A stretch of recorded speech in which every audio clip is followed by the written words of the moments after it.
Hello, everyone, and welcome to English Pod. My name is Marco. My name is Catherine, and today we've got an upper intermediate level lesson for you all about money.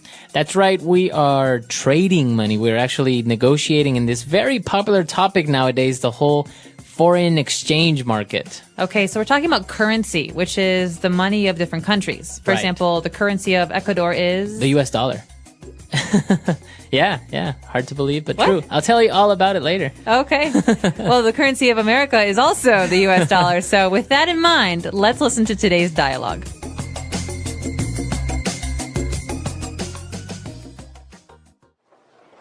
Hey, John. I haven't seen you in ages. What's new? What have you been up to? Pete, nice to see you.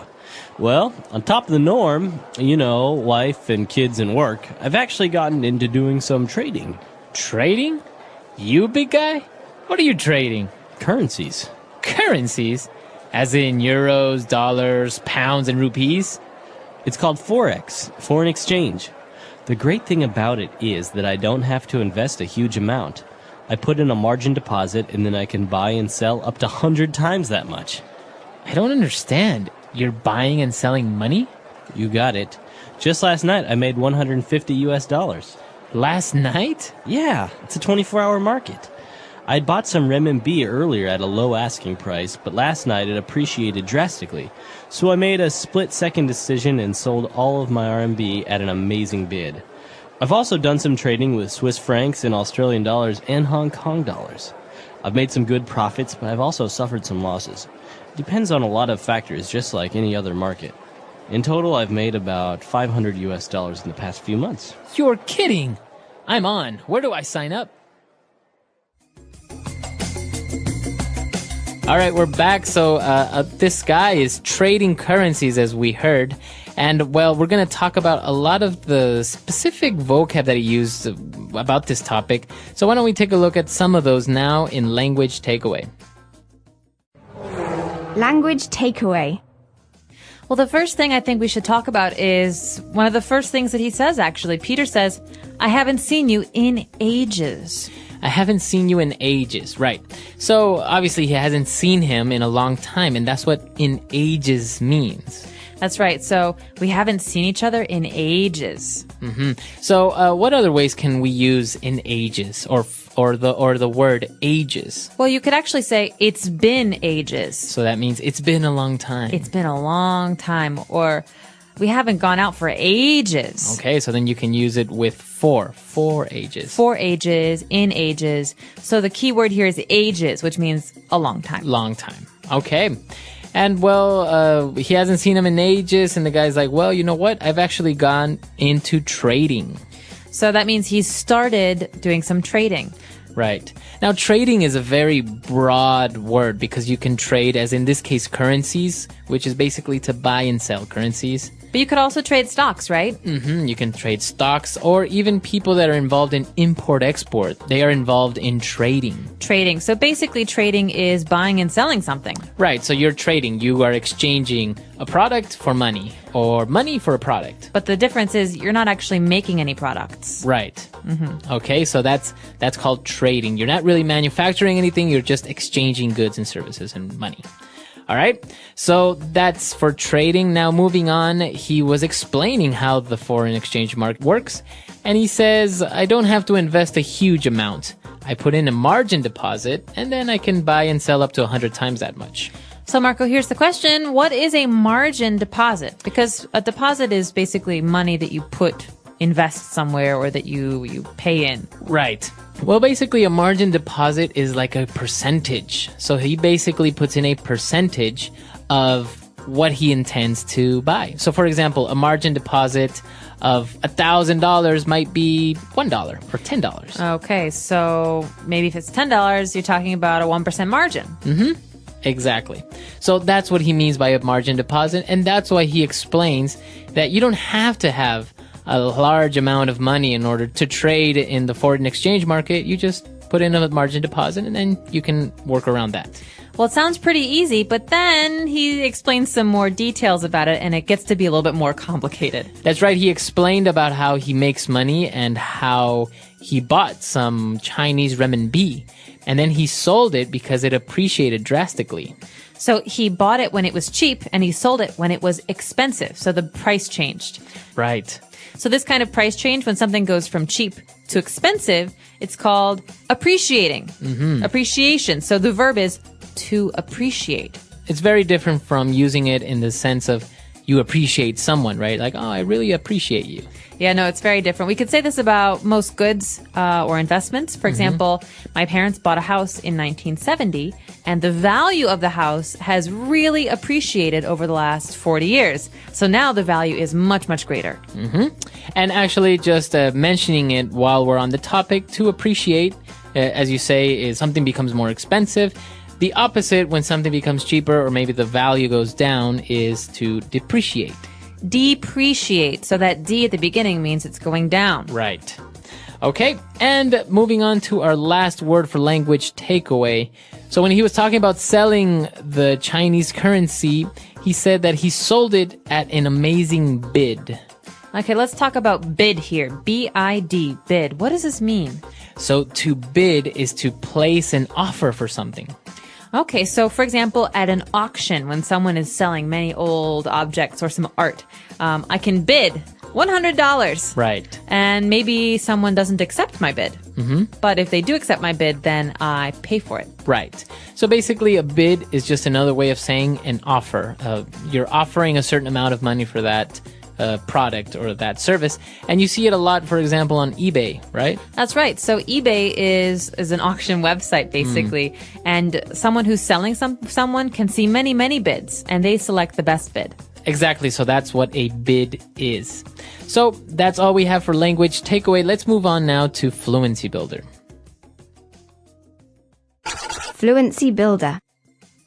Marco, what have you been up to lately? I never see you. All right. This is actually a very common sentence. What have you been up to? But most English learners don't really understand what it means. Well, this is a really interesting point because I say this all the time. This is very native, very colloquial. What have you been up to? It's almost the same as saying, what's up? What's up? Or where have you been recently? What have you been doing recently? Right. How's your life? Right. So this part, up to, what have you been up to? It doesn't really say much if you translate it literally. But basically it's, what have you been doing? What have you been spending your time on? So to be up to means to do something, to do. Right. And there are many other definitions of up to, but in this case, what have you been up to means that. What have you been doing? So next time you see a friend you haven't seen in a week or two, you can say, what have you been up to? All right. And John answers, well, on top of the norm, wife, kids, and work. That phrase right there, on top of the norm. Well, the norm here means the normal. That means basically normal life. I've been working, I've got my kids, my wife, on top of the norm. Just life is normal. Right. So the norm are the wife, kids, and work. On top of that, I'm actually getting into trading, right? So the normal situation, the normal life is wife, kids, and work. And then he's saying, on top of that, I've actually been doing this. Exactly. Okay. And now moving on to when he's explaining, again, the market and the currencies, he talked about an asking price. Okay, asking price. This is, remember we were talking about bids? We could say that someone has an asking price, which is the price they would like to receive for an object or a service that they are selling. And so, for example, I'm going to sell my desk. My asking price is $100, $100. Maybe you don't want to pay that much, but my asking price is the way that I'm going to start. That's how much I want for it. Right. So that's your asking price. That's how much you ideally want to sell it for, but you can negotiate. You are willing to accept maybe a lower offer. Exactly. Okay. And what is our last phrase? A split-second decision. This is really, really important. These words go together very often. Split second and decision. Okay. So that basically means that you made a very quick decision. That's right. Split second. Very fast. It's almost like it's less than a second. And so a split-second decision means a decision in no time. It's very, very quick. So we can actually mix split second with other things, right? For example, so maybe you can say he reacted in a split second and avoided the crash. Okay, so good for him. He reacted quickly enough to avoid the accident. That's right. So split second, very fast, very quickly. A split second decision, a decision that was made very fast. Okay, so that's all we have for Fluency Builder. Why don't we go back, listen to this dialogue one more time, and we'll be back to talk a little bit more.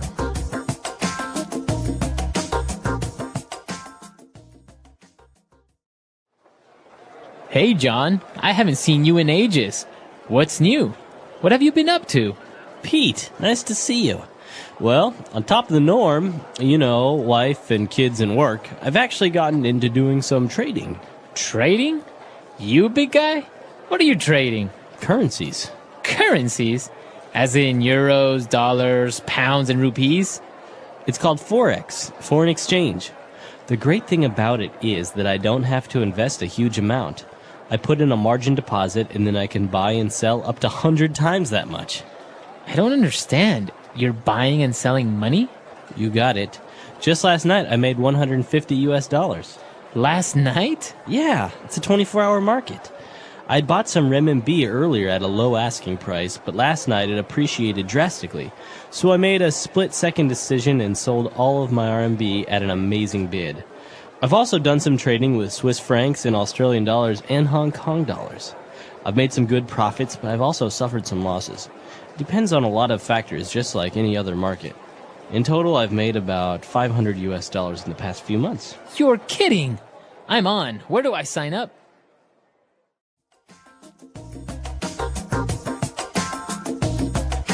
So, Marco, you have to explain this to me. We're talking about currency today. So every nation has a currency. For example, in the dialogue, we learned that India has rupees. Pounds are in Britain. Britain has pounds, and Australia has Australian dollars. America has American dollars. But you just said earlier that Ecuador has American dollars too. That's right. Actually, Ecuador went through a very difficult economic situation in late 1998, early 1999, where there was hyperinflation. So basically, there was an inflation that was very, very, very large. So that means that the old currency lost its value very fast. Exactly. So, for example, if the currency before in Ecuador used to be sucres.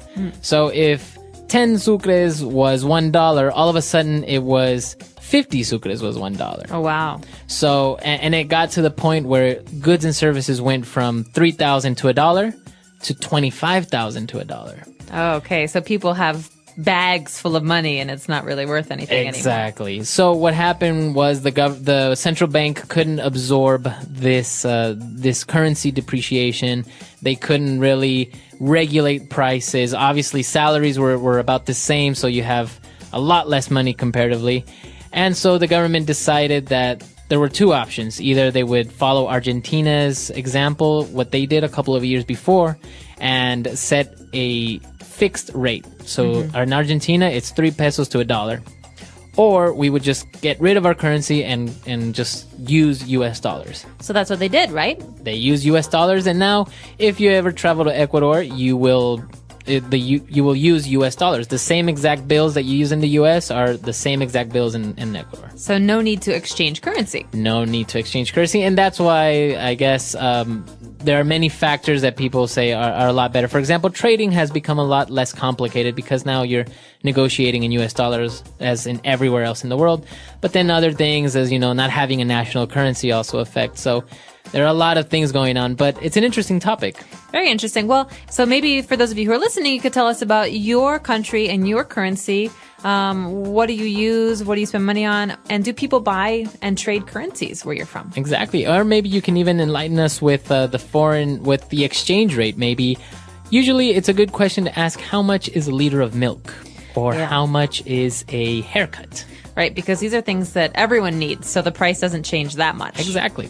We're really curious to know how inexpensive or maybe very expensive your country is. So come to EnglishPod.com and we'll see everyone there. Bye.